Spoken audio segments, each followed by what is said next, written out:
We welcome you all to the south end zone of Kyle Field, late November. We hope everybody had a happy Thanksgiving. It had a nice topper to it on Saturday night when the Aggie football team closed their season by beating fifth-ranked LSU 38-23. This is another edition of the Yellen Review. I'm Will Johnson with our AD, Ross Bjork. He shows up every month to discuss what's on the plate of you, the 12th man. Again, you can submit your questions to Ross at 12thman.com/Ask Ross for each Yellen Review. There's two of us here right now. We believe a third will join us. He had media obligations. Media darling. Darling Andrew Monaco. Yes. The voice of the Aggies. It's not just a face for radio. That's right. He can go on camera and talk about the Aggies. He's multifaceted. Yeah. But so, he's joining us shortly. He'll be in here. He'll come romping right in here and just like he never missed a beat. Flip that iPad open. Yeah, he'll be ready to roll. He'll be set. He'll be just absolutely fine. No, great to be back. Great to be back in studio, and I got my Team USA blue on today. They said big to match have today. Everybody wear blue. I got the maroon sprinkled in here, but go Team USA today. Have to win. See what happens. Gotta win. That's right. As the World Cup is ongoing, and we've had plenty of submittals from the 12th man, so I guess not a whole lot of time for chit-chat before we get to these questions, but I trust Thanksgiving was good. And then, like I said, a nice little dessert from the Thanksgiving meal on Saturday night to get that win here at Kyle Thanksgiving Field. Was good. You can't pass up a good Thanksgiving meal, multiple meals, right? Then you have leftovers, and then you have then you make different leftover meals on Friday and Saturday, and then even on Sunday there's still leftovers. Yeah. So it was a prolonged Thanksgiving meal tribute. And then, yes, Saturday night was awesome. Saturday, it was great to watch our basketball team on Friday as we have our media darling joining us here. Look who Mr. Monaco. Came He's all crawling back. He won't miss a beat. I was trying to do this while you were on camera, and I could sneak in and just see if anybody You were waiting noticed. for the single shot. Yeah, exactly. That's right. That's exactly right. TV pro right there. And then so watch basketball on Friday, and then the TV broadcast went out. So I switched over to the 12th Man app and listened to Dr. Thornton and Andrew. You're getting a better account right there. Right, from Dr. Thornton knows what he's talking about. And you just set him up. I mean, I could follow the score. I could listen to these guys. And then the TV broadcast came back in. And then, Saturday night was really cool. And then it's always fun on Sunday listening to the radio. I tell you what, SiriusXM does a great job. They clip, and they use Learfield as a partner. They clip all the great calls. So his call when Moose made the one-handed catch. Still shaking my head on that one. That was amazing. So, just a neat weekend, and let's continue to keep building and moving forward. Yeah. The Moose catch, Elmendorf was yelling "wow," and I was down there yelling "how." Right. How'd he catch that? It's just Dave was making us chuckle. He goes, "Yeah, this is why they pay me for those great things like wow." Right. That's exactly right. That's right. There was no better analysis of that play than wow. That play, because that's what we were all thinking. Yeah. You would think we'd not be surprised any longer because his first touchdown as an Aggie, one-handed, and that's the second one-handed catch he made in that game. Yeah. And they see it out of practice all the time. And maybe my favorite comment though is when Jimbo was talking to Will after the game, saying, "Yeah, and they were holding them, but they didn't call that." Exactly. He had to make it one-handed to go up with one. I'll tell you what. There's a picture. The 12th man photogs are they were on point. Amazing, and those photos from that game just make you smile. Yeah, no doubt. No doubt. Great images from Kyle Field on Saturday as the Aggies beat the Tigers. But like we said, let's get to it because the 12th man has submitted plenty of questions for this edition of the Yellen Review. And the first one comes from Anthony Haas. He says he's class of 79 and 81. Might be a master's degree in there. So he's from LaGrange. I like those small town Texas spots, especially when they're by my hometown. But he asks, 5 years into the program with Jimbo, where do you rate the football program? Yeah, no, thank you, Anthony from LaGrange. We appreciate that. Here's what I would say. I would say it's an evolution. You think about just 2 years ago, we should have been a playoff team, right? I mean, I think a lot of people would argue that we should have been that fourth spot. We finished fifth in the final playoff ranking, finished fourth in the rankings after the bowl game, and went there and won the Orange Bowl against a really good North Carolina team. And so then it's an evolution, I think, of the program. And so the thing about Coach and what we're doing, we've never recruited this kind of talent here to Texas A&M. And so now, and there's another question, too, later about, just adjustments. And so now, look, no one liked what happened this year from a record standpoint. But you look at the roster, you look at the talent, you look at the things that we're doing to build the program, to build the foundation. It's easy to get down after 1 year and say, oh, my gosh, what's happening? But the commitment, the building blocks, building this thing for a long-term approach is really something that we're all focused on, especially Coach Fisher. So to me, that's how I'd rate it, we were right there at the dance floor not that long ago. Last year, we had consistent quarterback play throughout the year. We finished 8-4. This year, inconsistent roster, just flow. Not having I think we started, 4 guys started their position all year long. Mm-hmm. That just doesn't work in today's college game. You have to have stability and continuity of the roster, and this year was one of those years. So that's how I'd rate it, Anthony, as we move forward, and we're going to continue, like I said, to build and grow this program the right way. Mm-hmm. You mentioned recruiting. I think it was 23 true freshmen played that we counted, Andrew, and I think 12 started a game. 12 started a game. In the SEC West. There was times that you'd look out there, even on defense, and you'd see 8 to almost sometimes 11 true freshmen at each position. Yeah. And so, again, no excuses, and coaches said that. But you look at what is here. You look at, again, the talent on the roster. We've never been able to accumulate talent like we have under this coaching staff, and so that's what we're going to focus on moving forward, is continuing to grow and retool what we need to retool. Mm-hmm. And Sutton Turner is back post-Thanksgiving Yell and Review here, Sutton class of 93 from right here in College Station. Usually the questions are lengthy. I'm going to condense his a little bit. He complimented you on your communication ever since the Yell and Review began, which formerly was the Town Hall. Right. But he does mention that after a tough football season, essentially what hope can you offer the Aggie fan base? No, absolutely. And, Sutton, my job is, and I appreciate Sutton's comments about communicating, and we try to be transparent and visible, and I think we do a great job at that. And whether it's you going on TexAgs a few minutes ago and representing the program, or me out there speaking, or whatever it might be, we always want to represent the program, the right way in a first-class manner. And so, Sutton, I think, submitted this a couple weeks ago. And so, tough, he did. Tough season. We all get it. No one likes to be where we are. And so what I would say, my job is to support our players and our coaches. And sometimes that just doesn't happen behind a microphone at a radio show or wherever it might be. But I've been out speaking the whole month of October, the whole month of November at various places. And so the hope that we can provide is that, again, we're making whatever adjustments we need to make. And Coach has talked about he's constantly evaluating the program. My job is to support him in those efforts.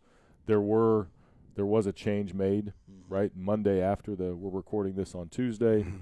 Sutton asked this question before the LSU game. There were a movement made on Monday within the football staff. And, again, Coach is going to continue to evaluate what is best for the program. Our job is to support him in those efforts. Our job is to formulate and contemplate, and he and I have talks all the time. We talk on a constant basis about what the program needs to either retool, evaluate, other resources, those kind of things. And so the hope is we're building this to last. We're literally under construction as we speak. I just saw a crane lifting trusses for the new indoor football facility. And soon to come right behind this wall. Building suites. We're building a new indoor track. And so the hope is that Texas A&M is built to last. We have a great foundation. We have great people. And our job is to support them in those endeavors. And then if there's changes that need to be made, then we make appropriate changes, and we help facilitate our head coaches with what they need to build the program. So that's how we'll address that. You talk about whether it's change. Okay, I'll focus on that word in the question. So you didn't do anything after the Orange Bowl. There was no change after winning. It's always after losing, right? That's the fans' perception. Right. Is you're only changing it. When you win, he's evaluating the same thing. Yeah. It's not like it stops. Again, when you're winning, sometimes the coaching changes because someone likes who's on your staff, or that can happen even after any season. Right. But this thing about, you have to change because you're 5-7, that was happening when they were 9-4. Right. That's right. 9-1. You're always under. I mean, just look at great companies, right? I mean, look at Apple. They were basically dead, right? 25, 30 years ago, and Steve Jobs got his job back, came back, and retooled Apple. And gosh, now what's Apple? One of the most valuable companies in the whole world. And so things they do go in cycles sometimes, but you constantly evaluate, you constantly retool what you need. And that's the stage that we're always in athletics here at Texas A&M. All right, thank you, Anthony. Thank you, Sutton, for those first two questions. We will continue on, and this one deals with the LSU win on Saturday night.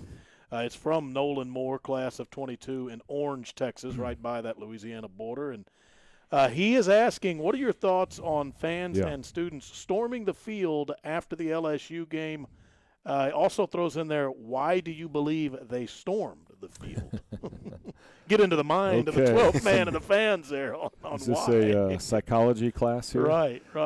Nolan. So Nolan's class of 22. So that means he's already graduated, right? Maybe, we think. We think. Or he could be a December grad. Mm-hmm. I can't remember. I think Nolan may have submitted some questions earlier. Was he the 22 and a half? He might have been. Somebody was the He might have 22 been. and a half here So recently. Nolan, the question is, did you storm the field? Yeah. Where were you, Nolan? So maybe you could tag us on Twitter to answer that question. Look, I said this after Alabama last year. I understand why we stormed the field after we beat Alabama. They were ranked number 1 in the country, right? And we had a couple tough losses. I understand why in 2018 the fans stormed the field after 7 overtimes against LSU. Saturday, to me, we need to have higher expectations. I don't believe that we should be storming the field in that situation. We thought it might happen as the game unfolded. We always have a plan, no matter what the stage of sort of the season is. There's always a plan for fans when they storm the field. How do we protect the visiting team? How do we get the officials off? How do we protect our team? There's different ways to approach fans storming the field. Look, it's not really a safe environment, and we saw some people getting run into and things like that. It gets really chaotic when people are literally running on the field and there's 1,000 people in front of them and they're holding their phone and they fall or they run into somebody. That's dangerous, right? And so, but the expectation piece, that's the part that we need to evolve and we need to get better. And so I believe the reason why our fans storm the field has been a tough season, pent up sort of frustration. Yeah, LSU was ranked number 5 in the CFP playoffs. We spoiled their year, if you will, spoiled their playoff hopes. So I get why it happened, but that's where we just need to continue to grow and evolve the program. Is that we shouldn't storm the field. We don't need to do that moving forward. One, it's not safe overall, and 2, we should have higher expectations. And so that's how we're going to approach it, and we'll evaluate game procedures, and the SEC's doing a study, and our university excuse me, that was Siri. Our university chief of police, Mike Johnson, is on that task force studying how to effectively manage those situations. So there's a lot to it. It's sort of mentality, and it's also logistics, and you've got to kind of manage both. And moving forward, I hope it doesn't happen again, because it's really about expectations here at Texas A&M. Yes, I get all that. Yeah, I do. As a former player, 2 things. That place was full on a 4. They were 4-7 coming in. Right. I can't say enough about the 12th man at all. Amazing. Right? So Amazing. if there's a player ever wonders, right, and I don't think they do if they come here. That's right. Saturday proves how special the 12th man is. Right. As a former player, yeah. I know it's stormed. Yeah. Do you think that gets used for, man, this moment is great, the launching pad, why they may work in the offseason, because players stayed there to be with the 12th man on the field. Yeah. And I totally get the safety part, right. but I was thrilled that they were able to celebrate with the 12th man. Look, that like a feeling of joy. Just like the Alabama game last year. That atmosphere was a blast. Mm-hmm. Like, the place was rocking, the fans stayed into it every single play. They helped us out in key moments. I mean, I think the music was all synced up the right way. Our game productions folks did a great job. I mean, it was a fun atmosphere. Yeah. That's the way it should be. So the celebration part, you're right. That's where people can come together. Again, maybe we let out some frustrations by coming on the field. But to me, that's where the mindset of the expectation has to go to another level. Mm-hmm. And then something that you have to look at, I mean, Clemson, their tradition is they let people on the field, right? There's no storming of the field. They actually say, okay, here's a couple-minute cooling-off period, and then they allow the fans to come on the field. So there's a celebration moment with the Clemson players or the staff or whatever. So that's another way that somebody else does it, you know. And so those are all the things that we have to evaluate moving forward. But there's no doubt, man, what a great atmosphere. That is a ton of fun to play in those environments. The players, I know, embraced it. Ruben Fatherly, I think, was body surfing. For a little bit. Didn't last real long. Then they realized. They didn't quite have the shoulder and tricep strength to hold up a 340-pound human being. So there was some neat moments. But I think it but I can goes see into, trepidation. It goes I into totally several understand layers that. of the expectation and the logistics of it. But to have the announced was 93, there weren't many seats left. And No. to me, it never gets old, atmosphere. Ross. And never gets that's old. the great thing about the 12th So much man. appreciation. Absolutely. I'm going to continue to check this phone to see if Nolan wants to update us on his post-game whereabouts Saturday night. So exactly. I'm going to keep looking for that as we go along here. But I'm hoping that he tweets out, I dropped Ruben. Yeah. Or I helped him How'd off you the make ground. it? The last time, Alabama, how'd you make it this time? Alabama and the 7 overtime against LSU was hard to get off the field. I will say this one was much easier. Gotcha. Because I made an early. Yeah. I see. Yeah. I got you. I didn't get caught up. I got you. That's right. Michael Baca is class of 12. He's from Leander, Texas. He has a 3-part question for you, Ross. I'm going to send all of it out, and if you want to break it down separately, you can. Okay. But here's all 3 of Michael Baca's questions. What metrics besides win-loss record do you use to evaluate head coaches? There's one. Yep. How much do you get involved in which assistant coaches are hired and interviewed? That's 2. What efforts are being done from an AD and athletic department standpoint to win a Director's Cup, the all sports ratings that come out at the end of the year? That's all 3 of them. Yeah, no, it's a great question, Michael, and clearly he's paying attention, and we definitely appreciate that. You know, there's a lot of things that go into evaluating head coaches, and he said besides, so take out the win-loss record, what do you use to evaluate? And you know, we'll take the volleyball example because we just recently made a change in the head coaching position there in volleyball. And, you know, in that program, we looked at really the consistency of what we believe we should be operating at, and we didn't see the consistency. We also looked at recruiting momentum. Is there any momentum in the recruiting space? Is there any momentum that you can point to, whether it's playability, whether it's recruiting, whether it's other energy around the program? Is there any sort of momentum? And maybe you can't really measure that. You can measure recruiting rankings and things like that, but is there any sort of momentum? And so, again, in volleyball, we didn't feel like there was that kind of momentum around it. And then, really, what's the vibe? What's the culture around the program? Again, somewhat hard to measure, but you know when it's going in the right direction. You know when, hey, maybe you had some injuries, maybe it was a down year because of whatever happened, inconsistencies, whatever, but the culture's right. You can feel that. You can see that. And so you look at all of those things as well when you evaluate a head coach. And just the overall sort of morale and culture around the program. And then is there energy? Is there momentum? And then that's going to train. If you're doing all those things, the culture's right, the recruiting momentum's right, if there's other momentum, it's probably going to equate to, are you performing well on the court? or on the field or whatever, on the track, whatever it might be. And so that's some of the things that we use to evaluate. As far as getting involved in which assistant coaches are hired, the head coach needs to pick their staff. They work with those individuals every single day. I can't be around every program every day. The head coach needs to pick their staff. Usually we'll get involved if we need to help recruit somebody. We'll get involved if that person has any sort of background checks that we need to run through, whether it's compliance, through the SEC, whatever it might be, if there's anything that person's been involved with in the past. But as far as like style of play calling ability, recruiting, things like that, that's up to the head coach to pick their staff. And I've always used that philosophy. I think that's the best approach. Sometimes when you go through a transition, the incoming head coach may ask your opinion. Mm-hmm. Hey, what do you think? Do you think we ought to talk to Andrew? Yeah, you should talk to him. And here's why. Here's some really good attributes about Andrew, but it's your call. But absolutely, I would encourage you to sit down and talk to this coach or that coach or this staff member. You know, give Schlossnagel credit. He kept Jason, mm-hmm. kept Hutch, mm-hmm. right?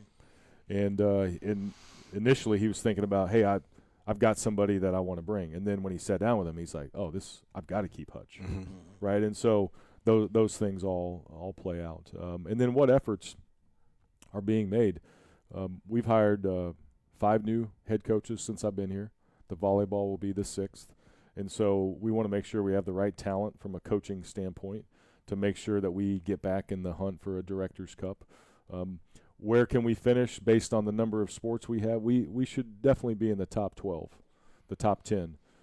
That's happened on occasion here. And so if we're not performing at the right kind of level, look, soccer did not meet their normal standard. Volleyball needs to get back in the NCAA tournament. Women's basketball has always been a tournament team. We weren't a tournament team last year.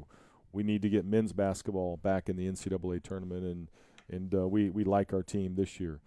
Both tennis and golf programs are poised, both men and women, tennis and golf, are poised to make really strong runs this year. Swimming and diving are both ranked in the top 25, and so we need to get more consistent performance. That's the bottom line, and so we are constantly saying, do we have the right people? Do we have the right resources? What do we need to do to retool any of that? And so there's a lot of efforts being done, whether it's facilities, whether it's talent, whether it's name, image, likeness, whether it's supporting the athletes in mental health, academically. There's so many things that are being done that should equate to performance to help us get in the hunt for a Director's Cup. So those are all the things that are that go into that, among a list of probably 200 other things that happen on a weekly and daily basis. Mm-hmm. Well done on all of Michael offered up there with the some three good questions. I questions. like it. Yeah. Like I said, he's paying attention. That's great. Robbie from Houston has an interesting one here. It seems like a lot of players slip on the black section around Kyle Field, essentially meaning the track. Yeah. Robbie references. I know it's for the horses in regards to the march-in, but it would be horrible to see a player in their season because of it. Has there been any discussion around changing that surface?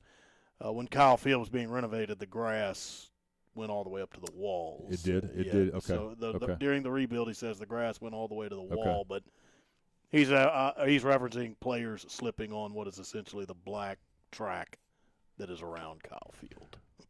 So the stadium was done after the right before the 2015 season, right? Mm-hmm. So that year there was grass all the way to the wall. Is that accurate? In 14? In 14 while we were playing under a transition year. It was a transition year. Yeah, okay.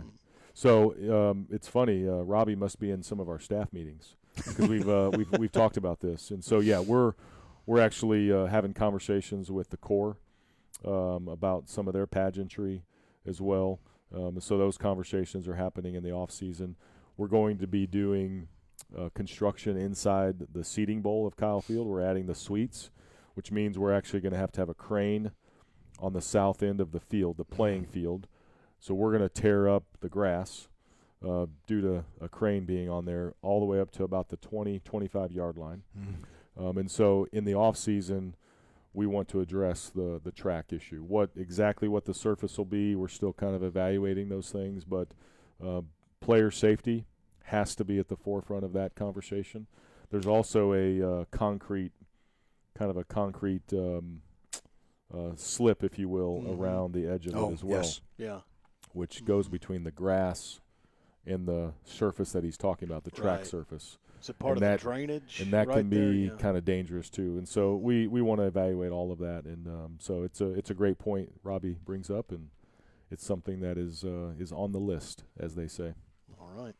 That's Robbie in Houston, and now we go to Robert Parker, class of 80 in Harker Heights, Texas.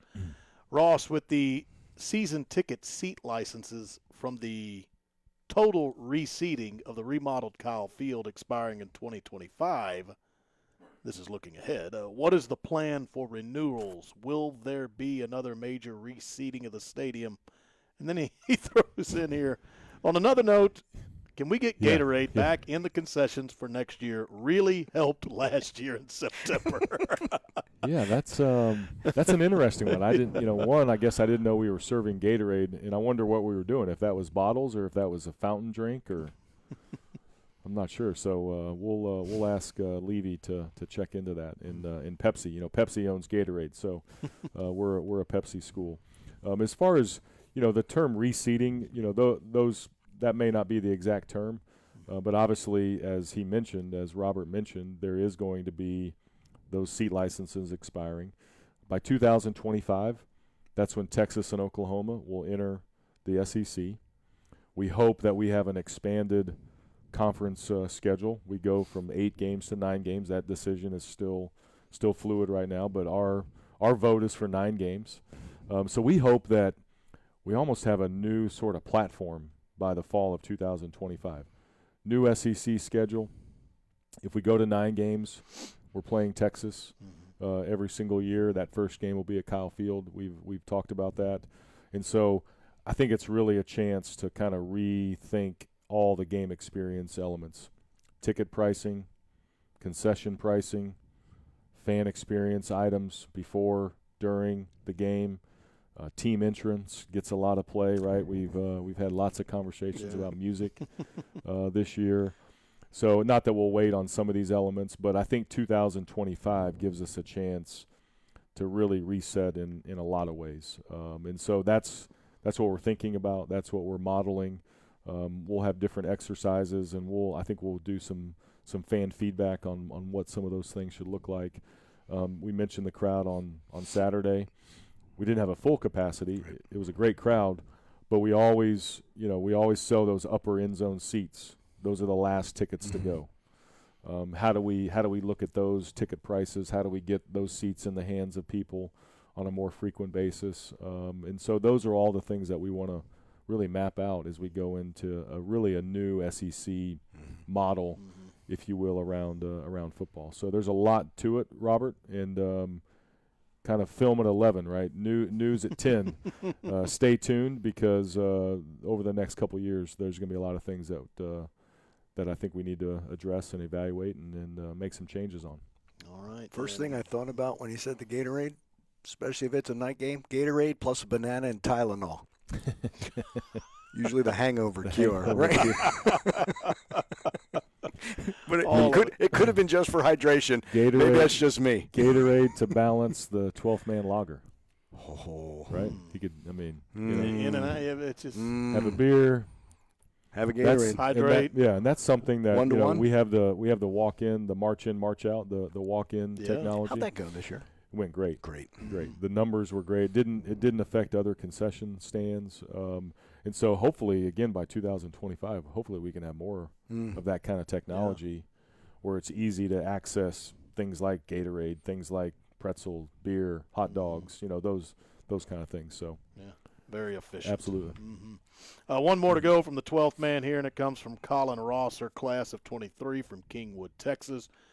He says, we have seen a flurry of coaches across the nation signing what would have been considered monster contracts, in quotations, by standards a few years ago.